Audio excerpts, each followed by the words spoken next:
Artículo 2.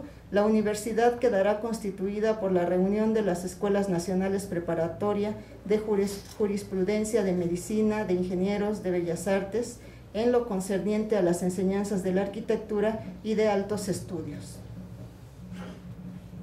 La universidad se inauguró dentro de los festejos del centenario de la independencia el 22 de septiembre de 1910, 2 meses antes de que iniciara el movimiento revolucionario. Durante este periodo, en la universidad se aprecia la labor de Justo Sierra como forjador de la unidad de las instituciones educativas que antes de 1910 se encontraban desarticuladas. Se instauró así la universidad que anteriormente había sido objeto de constantes clausuras. Durante la vigencia de la Ley Constitutiva de la Universidad Nacional de México, existió polémica sobre su existencia y en 1912 se pidió que la universidad desapareciera. En 1913, Victoriano Huerta expidió una ley de la Universidad Nacional.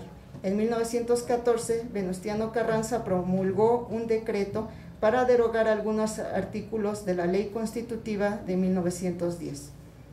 En el mismo año, la Escuela Nacional Preparatoria adopta un nuevo plan de estudios.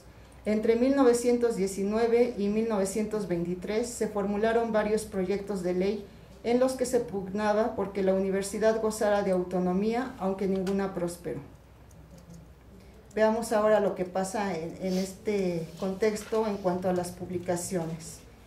Ya desde el periodo de la independencia y dadas las variadas controversias, tanto religiosas como políticas suscitadas, la producción de la universidad fue escasa. Las imprentas se preocuparon por editar impresos intrascendentes como oraciones, pastorelas, aunque también se generalizó la impresión de textos en donde se proclamaban las ideas de los grupos en contienda, lo que favoreció el surgimiento y desarrollo del periodismo. Fue así como la prensa se constituyó en un vehículo de la producción literaria que se generaba en México. En la década de 1830 fue notable la producción de actos, es decir, de cuadernillos escritos para sustentar los exámenes en las cátedras del seminario.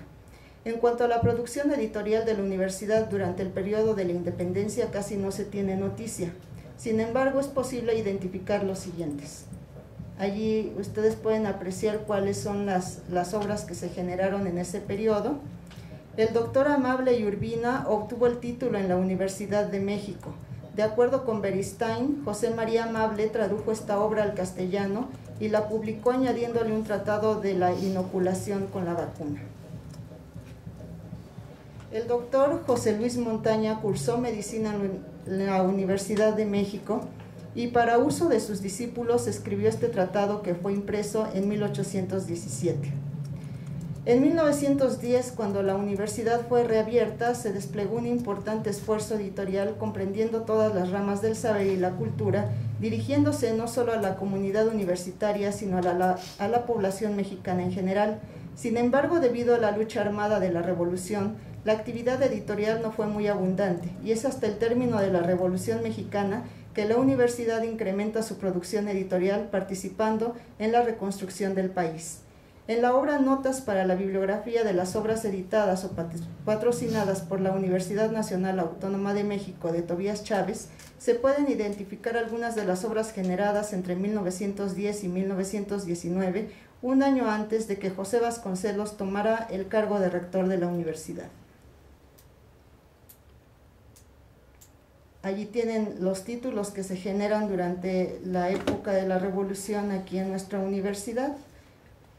Y bueno, posterior a este periodo, durante el tiempo en que José Vasconcelos ocupa el cargo de rector de la universidad, se despliega tanto una importante producción editorial como el impulso a la creación de bibliotecas en el país con el fin primordial de difundir la cultura nacional y luchar contra el analfabetismo. Esa etapa ya no la toco en este trabajo, me quedo hasta antes de toda la labor de José Vasconcelos, la labor editorial.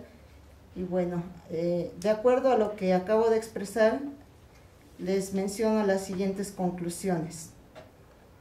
Es claro que a partir del periodo de la independencia, la universidad tuvo problemas para llevar a cabo una actividad editorial. Los constantes cierres y reaperturas de la institución crearon un ambiente de desestabilización que le impidió concretar la producción de obras. Esta situación se extendió hasta el periodo de la Revolución, ya que la poca producción que se tuvo se concentró en cuestiones administrativas de la universidad. Frente a tal situación, el esfuerzo de Justo Sierra se constituyó en un hito que permitió a la universidad recuperar su vigor y presencia en la sociedad mexicana. Esto refleja cómo la actividad editorial de nuestra universidad ha sido producto de su desarrollo histórico, ya que de acuerdo con lo anterior, la actividad editorial de la universidad durante la Revolución estuvo directamente condicionada por la situación en que se vio inmerso el país. Si bien durante la Nueva España la Real y Pontificia Universidad de México mantuvo como textos básicos aquellos que se referían a la teología, medicina, leyes y artes, tales textos estaban orientados por los intereses culturales de los conquistadores. Posteriormente, la cultura francesa influyó notablemente en la génesis de la independencia y en el aspecto educativo se tomó el modelo de la Universidad Napoleónica. Las universidades abandonaron progresivamente la teología como centro de interés y, por consiguiente, las publicaciones se dirigieron hacia otras temáticas. En la época revolucionaria, la universidad vivió una nueva reorientación y, por consiguiente, más que textos para el apoyo a la educación, se generaron obras de tipo administrativo que dirigieran por un nuevo camino a la institución. Si bien en el periodo de la Revolución no se identifican grandes obras sobre las áreas del conocimiento que comenzaron a estudiarse, se nota una producción en donde se hace un gran esfuerzo por redefinir a nuestra universidad. Muchas gracias. Bueno, muchas gracias, doctora. Interesante el saber cómo se encuentra este panorama de los impresos y algunas cuestiones relativas a las publicaciones de la universidad, porque no es un tema muy conocido, ¿no? Entonces, el saber en ese periodo cómo se encontraban, además de ver que básicamente pues tenían que ver con aspectos administrativos. Gracias. A continuación viene la sesión de preguntas. No sé si gusten a nuestras dos participantes hacerles algún comentario, alguna pregunta. Sí, muy bien.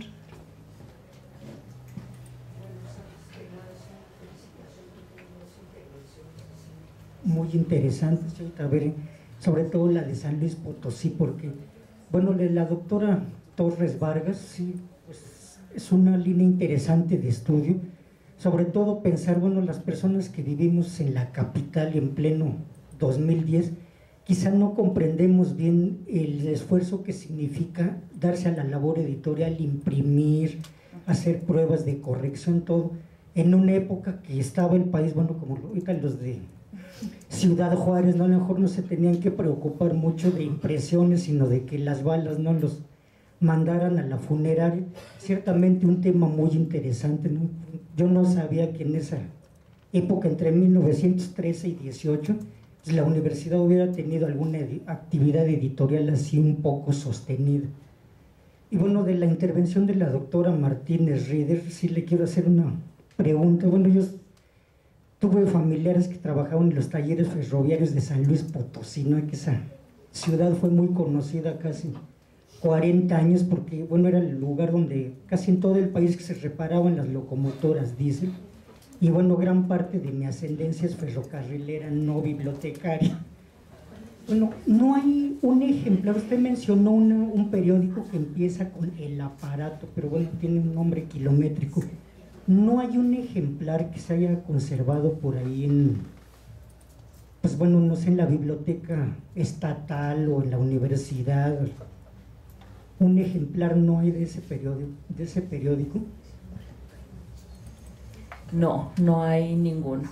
Y de hecho, pues por ejemplo, los historiadores potosinos, es decir, los contemporáneos, y bueno, los que están trabajando también por la línea del periodismo, o sea, que están estudiando las ilustraciones de los periódicos, etcétera, pues ellos mencionan, ellos lo han buscado, pero no hay.